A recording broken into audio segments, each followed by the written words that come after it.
One of the things that often pops up in my classroom is people ask me, what is this class going to be like?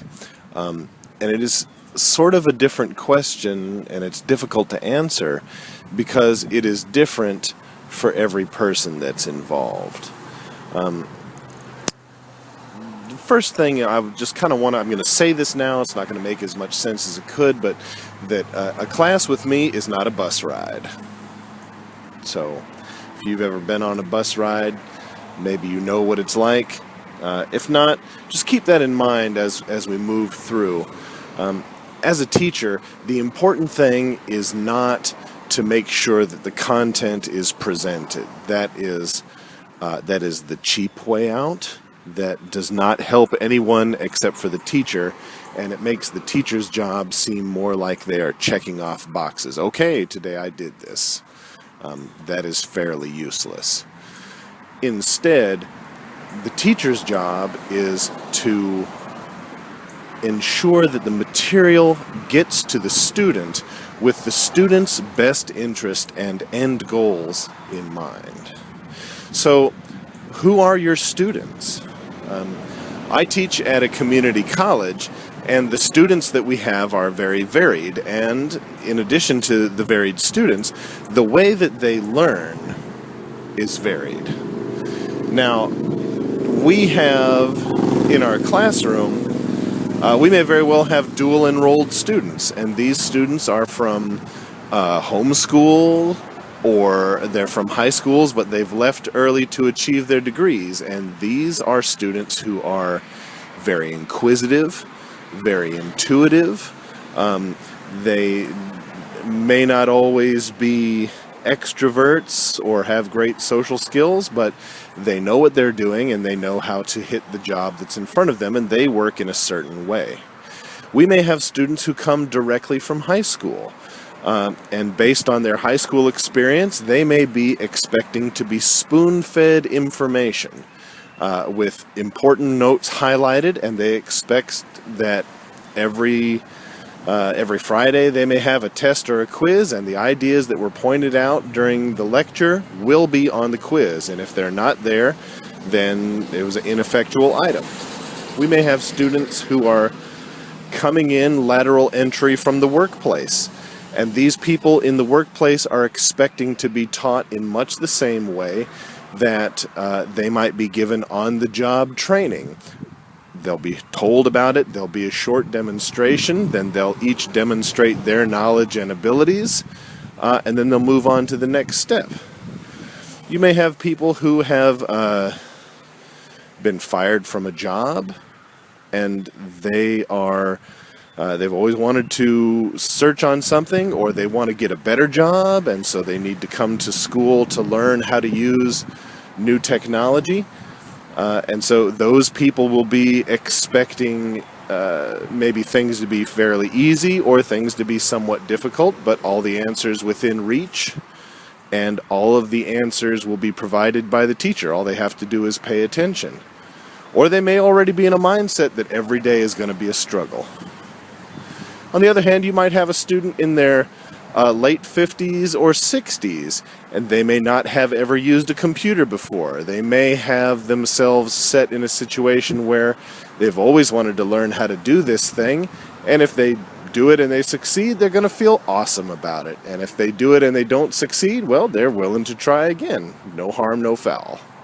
So, with all of these different ideas in the classroom, how can you present the same material to all these people in the same way and expect that everyone will be on board in the same fashion every single week? You can't. And so, once you start to think about these different learning modes, or these different students, you also have to understand that students have different learning modalities. Some of people learn best by reading. They want to read it on a page, and if it doesn't make sense, they want to go back and read it again. You may have some people who work best with mnemonics. My very educated mother just served us nachos, is how they will remember the order of the planets without the dwarf planet, Pluto, in there. Love you, Pluto. You're my favorite. Anyway, or they may enjoy the crap method with composition, relativity, whatever the A and the P stand for. Those things make sense to people, and if they can remember it, then they can do it. Scuba, self-contained underwater breathing apparatus. Okay, as long as I can remember those letters, I'll know what it stands for. You may have people who learn visually. They like lots of pictures. They want charts and graphs. They want video. You may have people who are aural, who learn by hearing.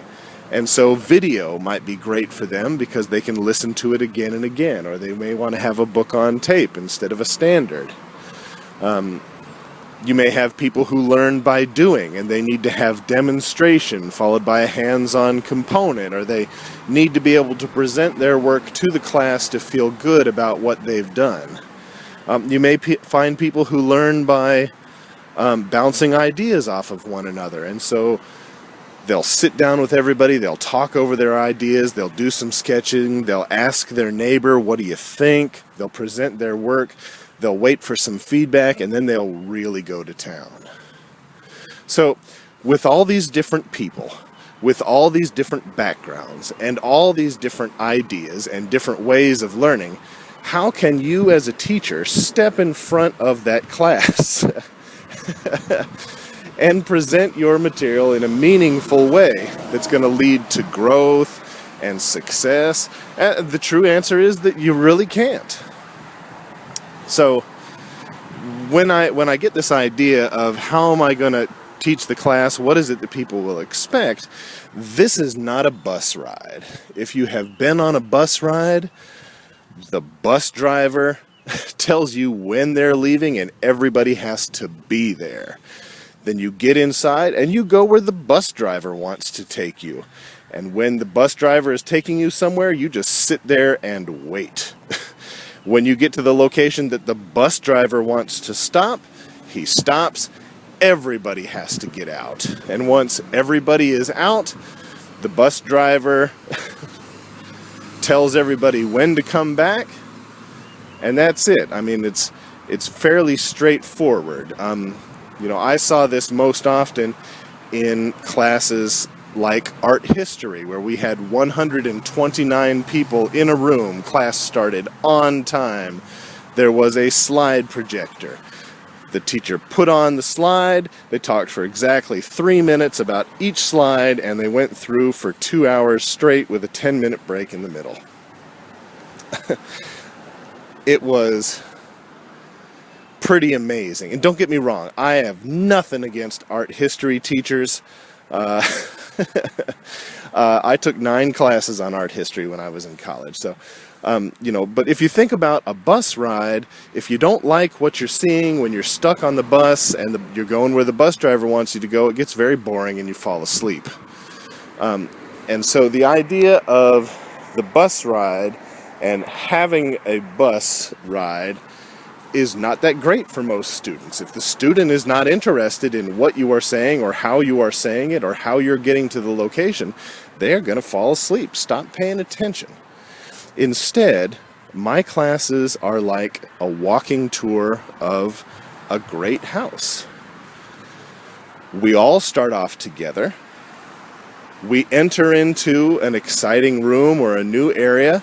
I point out the important things, why you should know these, pay close attention to these things, and then I'm quiet. And everybody on the walking tour moves around and they see the things that I've talked about, and if they're interested, they look real hard, and if they want to, they ask questions, and everybody listens or they don't. But if you need a little more time, you look at the things that interest you. You learn about the things that interest you. And if you're not interested in that stuff, you have a quick look around, then you move on into the next room and you wait politely for me to show up there. Then after a while everybody does their own thing and gets themselves prepared for the very next step in the process, eventually you'll get a note, Okay, everybody, let's gather together in the next room for the next portion of the tour. And then we step off. And if people need a minute or two to join us, they do. If people want to go right away so they don't miss anything, they do.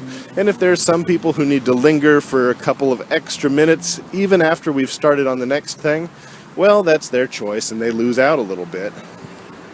But because there is this opportunity for people to focus on the things that are of interest to them, instead of a hard-nosed, black and white, this, not that approach, students find in my classes that they work harder. They do the things that they want to do. They get to make choices about, do I work with what I know and do excellent work, or do I need to practice something that I don't know very well so that I get better? If I want to focus on doing this type of illustration for this project, can I just take a little bit longer and focus on that before we all meet up? And it gives everybody a very good opportunity. In my classes, we have video content, we have lecture content, we have links to other websites. We have all the materials that students need to help them get their learning modalities down. If they like to read, they can read from the book. They can go to a website and read those pages. If they like the pictures, they can look at the examples. They can watch PowerPoints or videos on how to do the materials, how to see it, great examples from the past, what kinds of things we would like, but not specifically what we want to see. And they can learn in the way that works best for them. To apply this knowledge today, think of how you are approaching your subject in school. Are you appealing to someone who is a visual learner? If you're appealing to a visual learner, are you giving a video to an auditory learner? Is the video that you're giving to a video learner or an audio learner or an observational learner, does it come with a closed caption soundtrack so that people who are hearing impaired still have an opportunity to read that material and understand? Do you have any kind of mnemonics to go along with what you're looking for? Is there a critique opportunity where people can bounce ideas off of one another and get new direction? Think about the ways you are approaching your projects in your classroom and how you can incorporate some different modalities today. Are you giving students time to ask and answer questions? Are you giving them the opportunity to learn what they want to learn? Are you giving them an opportunity to learn it the way they want to learn? I hope you're finding that this material is improving your classroom experience. Please feel free to drop me a line at any time. Comment, like, subscribe, and share.